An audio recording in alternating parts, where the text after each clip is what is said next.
All right, welcome to EarlyGodAI. This is a gaming AI assistant app, still in development. It's a early alpha version that I'm demoing today. So what it does, the problem is most gamers, as they get older, they start working, they get busy, they want to play games, but it gets harder. Um, the, like it would happen with me, I would buy a new game, play for a couple of hours, again get busy during the week, come back and I've forgotten where I was. Modern games are also deeper, they're richer. They require build orders, min-maxing. There are hidden quests, hidden bonuses. If you take a longer break, it becomes harder for you to come back, and without knowing these things, it becomes harder for you to play.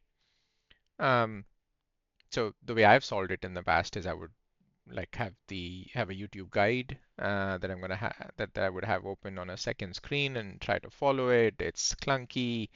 Um, it's not fun at all. So what this app does is basically three key things. You can take that YouTube guide and simply add it. Let me show you um, and follow along. So let's say I want to start this game called Manalods. I've loaded these three, but you can just simply add a YouTube guide or any other link, and it's gonna process that guide and it's gonna summarize it in detailed steps for the app's AI to follow. Um, the second thing it does is it can help you follow along because the AI has access to screenshots of the game real time. You can ask something like, "Tell me what's going on the screen." It's gonna request a screenshot, tell you, and combined with the guide, help you along. And the third thing it has access to is a web search tool, a very low latency web search tool from Gemini.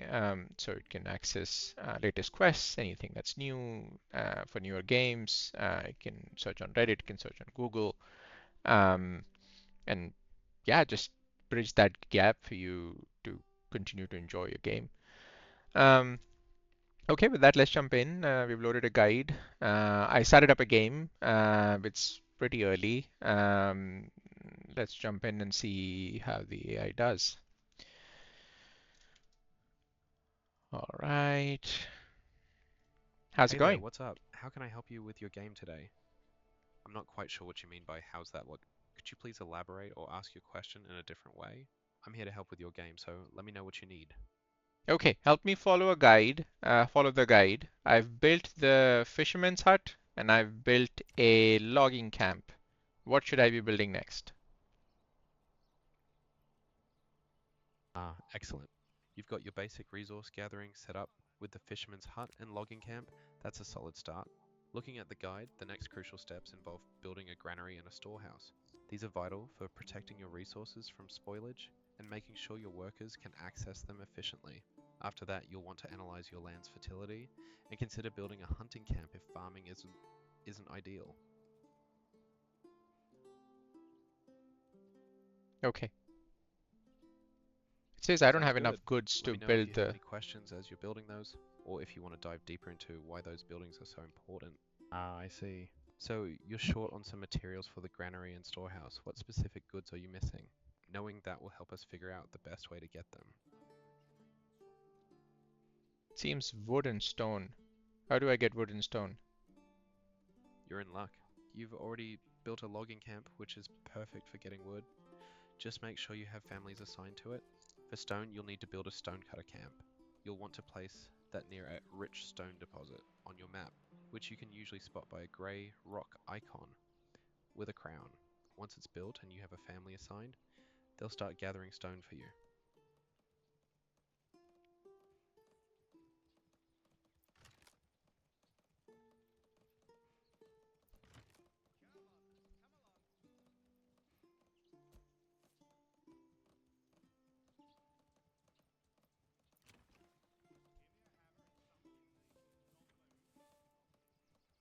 Look at my screen. Doesn't it say I have like 20 wood or something? Let me check your screen for that wood count.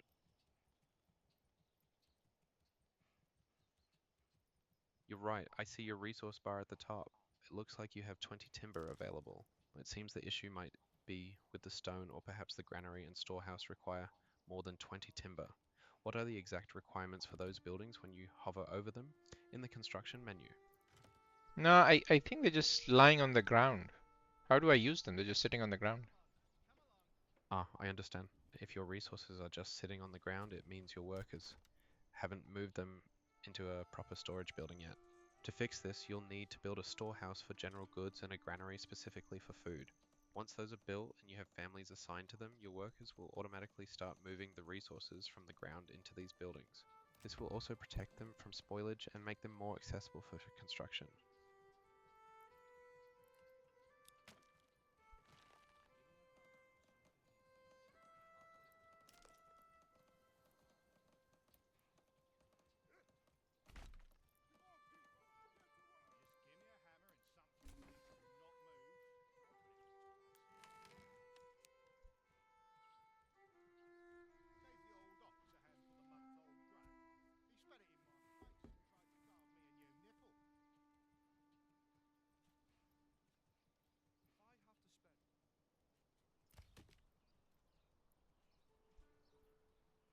How many workers do I have? Let me quickly check your screen to see your worker count. Okay, looking at your screen, I see a few things. It looks like you have some homeless families, which means they aren't assigned to any jobs yet. While the exact number of unassigned workers isn't immediately visible in the main UI, the important thing is that you have families available to work. You'll want to assign these unassigned families to your new buildings like the granary and storehouse once they're built.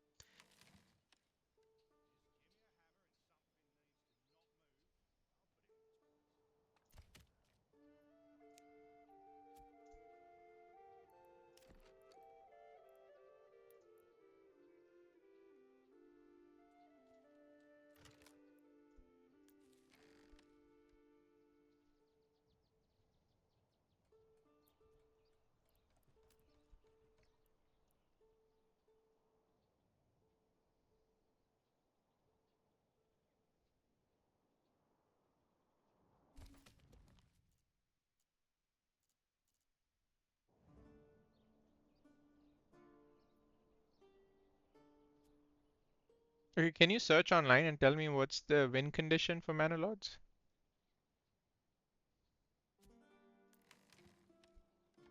Manor Lords actually has a few different win conditions, depending on the scenario you choose at the start of your game. The main ones are growth. This usually means reaching a certain settlement level, like large town. Conquest, this involves taking control of all the territories on the map. Dominance, this is about defeating all the other lords in the game. So your win condition really depends on which scenario you picked.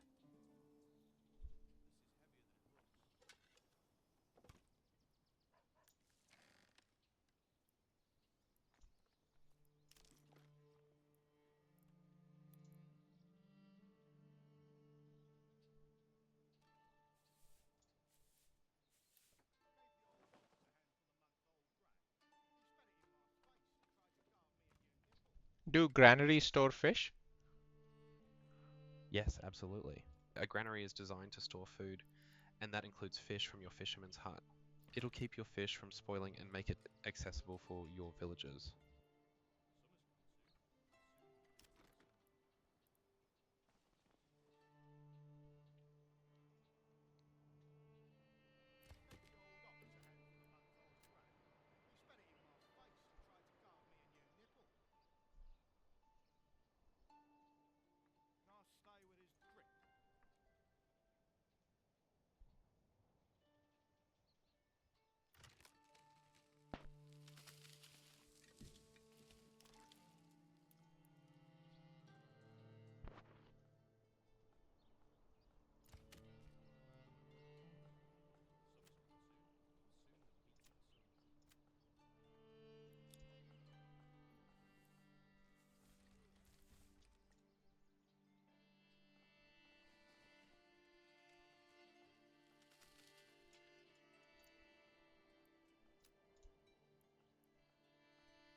How do I know how many of my workers are assigned? To see how many of your workers are assigned, You'll generally need to click on each individual building you've constructed. Within each building's interface, there should be a section or tab that shows how many families or workers are currently assigned to that specific workplace. You'll also see an unassigned families count in the top left UI bar. Now, this number tells you how many families are available to be assigned to new jobs or construction.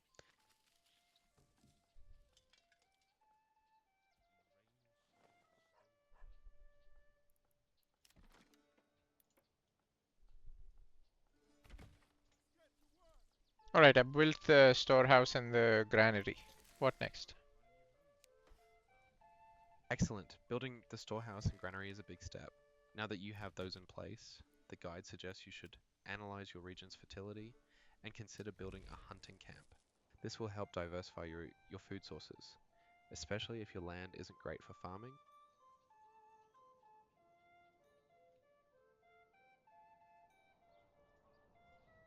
Okay, I have mushrooms that I see on the map. That's a great No hunt. observation. Mushrooms are a type of wild food resource. So what building should I be building to take them? Mushrooms. That's a great find for early food. To gather those, you'll want to build a forager's heart. Place it near the mushroom deposits and assign a family to it, and they'll start collecting them for you. This will give you another food source alongside your fish.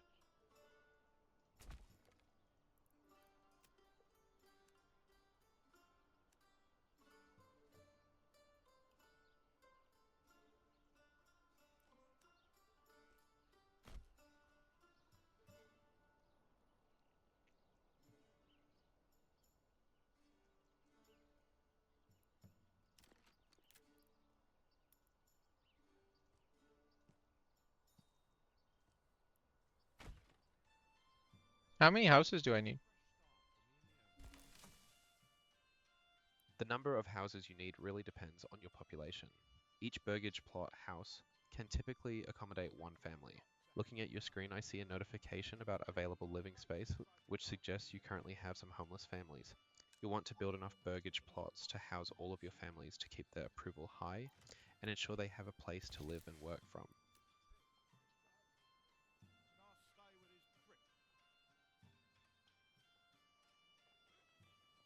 Okay, I built the forager's hut. Um, what next? Fantastic. With the forager's hut up and running, you're doing a great job diversifying your food supply. So far, you've got fishing, logging, and now foraging for mushrooms. What are you thinking of tackling next, or is there anything else on your mind? Alright, What with is the forager's hut built and your food situation looking better, the next step according to the guide is to construct a well. You'll want to place the well directly over a blue water vein, which you can see using the underground water overlay. This is crucial for your village's basic needs and for planning out your residential areas. Water overlay.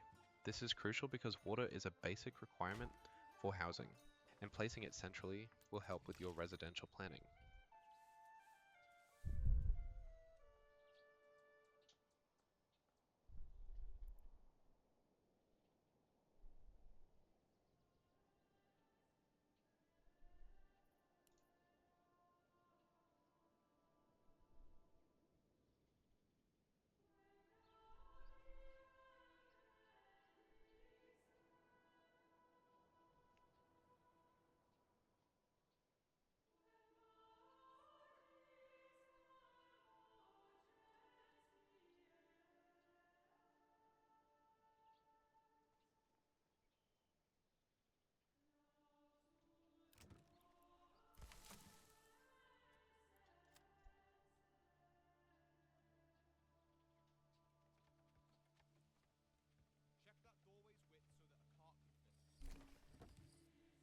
all right? Perfect. Um, okay. As you can see, the AI is pretty helpful. The game's slow. I think it's gonna take a while for me to make more progress in this, but I couldn't have done it or picked it right up without the AI. I would have had to go through the YouTube video, do everything myself, and then jump into the game. Now I can just open the game, fire this up, and start playing. So there you go. Thank you very much.